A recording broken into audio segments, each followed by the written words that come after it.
बिस्मिल्लाहिर्रहमानिर्रहीम। अस्सलाम वालेकुम स्टूडेंट, कैसे हैं आप? सब ठीक ठाक हैं? अपने सिलसिले को कंटिन्यू करते हुए आज हम डिस्कस करेंगे advantages and disadvantages of single entry system.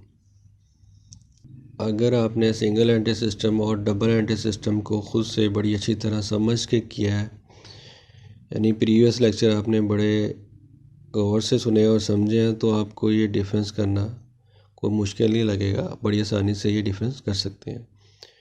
मैं इसको एक दफ़ा ब्रीफली एक्सप्लेन कर देता हूँ और फिर इंशाल्लाह मुझे उम्मीद है कि ये आपके जहन में बड़ी अच्छी तरह बैठ जाएंगे। एडवांटेजेस एंड डिसएडवांटेजेस, पहले देखते हैं एडवांटेजेस क्या हैं। A single entry system is a simple system, यानी ये बहुत सादा सा सिस्टम है। इसमें आपने ट्रांजेक्शन का डबल इफेक्ट रिकॉर्ड कर लिया, ठीक है। सिंगल कर लिया तब भी ठीक है। कोई ऐसी ट्रांजैक्शन जो बहुत ज़रूरी नहीं है एंटर करनी, तो आपने नहीं की, तो वो आपका सिस्टम ये ठीक चलेगा। ये तो इसलिए इसमें सिर्फ आप दो अकाउंट प्रॉपर मेंटेन कर लें, आपका कैश अकाउंट और पर्सनल अकाउंट ऑनर का, तो ये सिस्टम आपका बिल्कुल ठीक चलता रहता है। It require a minimal number of entries and low knowledge of accounting transaction, यानी सिंगल एंट्री सिस्टम के लिए आपको बहुत हाई फाई नॉलेज नहीं चाहिए होता है। नॉर्मल अगर आपको थोड़ा बहुत भी पता है, हिसाब किताब आता है, तो आप सिंगल एंट्री सिस्टम की ट्रांजैक्शन आसानी से कर सकते हैं। और जो एंट्रियाँ होती हैं वो भी बहुत कम होती हैं इसमें as compare to double entry system. Third इसका क्या है advantage? It can be use to drive the profit generated by a business in short order. Simply आप कहते हैं जी, अच्छा ये मैंने चीज़ इतने की ली थी, इतने की बेच दी, इतना मेरा ख़र्चा हो गया, तो मुझे इतना प्रॉफिट हो गया। यानी बहुत सिंपल है। आप इसमें अपनी जो प्रॉफिट कैलकुलेशन है ना, आप सादा तरीके से बिल्कुल आसानी से कर सकते हैं। और डिसएडवांटेजेस क्या है? Incomplete record there, it is difficult to prepare financial statement. आपने सादा तरीके से एंट्री तो कर ली है, लेकिन एंट्री के जब तमाम इफेक्ट नहीं रिकॉर्ड किए, तो आप प्रॉपर अपना प्रॉफिट लॉस अकाउंट कैलकुलेट नहीं कर सकते, उस फाइनेंशियल पोजीशन अपने बिजनेस की प्रॉपर तरीके से नहीं बना सकते।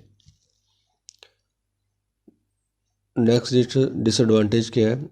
It is hard to identify error and omissions, यानी इसमें यह भी बहुत मुश्किल होता है कि आपको अपने एरर एंड ओमिशन जो किए हुए हैं उनको आइडेंटिफाई किस तरह करें। हमने देखा कि जो एडवांटेजेस हैं single and double entry system के, वही आपके सिंगल एंट्री सिस्टम के डिसएडवांटेज हैं, और जो डिसएडवांटेज हैं डबल एंट्री सिस्टम के, वही आपकी जो सिंगल एंट्री है उसके एडवांटेजेस हैं। सो नेक्स्ट देखते हैं। It is impossible to obtain and audit opinion on the financial result of the business using single entry system, यानी सिंगल एंट्री सिस्टम को यूज़ करते हुए ऑडिट ओपिनियन लेना आसान नहीं है, क्योंकि ऑडिटर के पास सॉलिड रीज़न ही नहीं होती कि वो चेक करे एंट्रियाँ, सॉलिड डॉक्यूमेंटेशन नहीं होती, सॉलिड एंट्रीज नहीं होती, तो उसके लिए ये पॉसिबल नहीं है कि वो एक अपना प्रॉपर ओपिनियन दे सके सिंगल एंट्री सिस्टम की बुक्स ऑफ अकाउंट्स पे।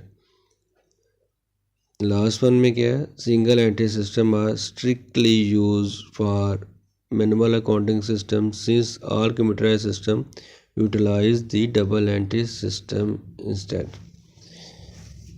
इसका मतलब ये है कि अगर आपने कोई भी सॉफ्टवेयर यूज़ करना अकाउंटिंग सॉफ्टवेयर, तो उसके लिए आपको डबल एंट्री सिस्टम ही अप्लाई करना पड़ेगा। सिंगल एंट्री सिस्टम के लिए आपको मैनुअल बुक्स ऑफ अकाउंट्स बनानी पड़ेंगी।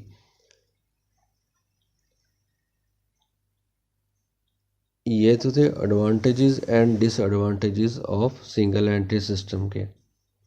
आपने मैं फिर एक दफ़ा एक्सप्लेन इस बात को कर देता हूँ कि आप अगर अपने डबल एंट्री सिस्टम को अच्छी तरह समझ लें, उसके एडवांटेजेस और डिसएडवांटेजेस को अच्छी तरह समझ लें, तो आपको सिंगल एंट्री सिस्टम के बारे में जानना, इसके एडवांटेजेस एंड डिसएडवांटेजेस को एक्सप्लेन करना मुश्किल नहीं होगा। क्यों कि जो आपके डबल एंट्री सिस्टम के एडवांटेजेस हैं वो सिंगल एंट्री सिस्टम के ऑलमोस्ट डिसएडवांटेजेस हैं, और जो आपके डबल एंट्री सिस्टम के डिसएडवांटेजेस हैं वो सिंगल एंट्री सिस्टम के ऑलमोस्ट एडवांटेजेस हैं। तो लिहाजा आपको अगर डबल एंट्री सिस्टम की समझ अच्छी तरह आ गई है तो आपको सिंगल एंट्री सिस्टम को एक्सप्लेन करना कोई मुश्किल नहीं होगा। Thank you.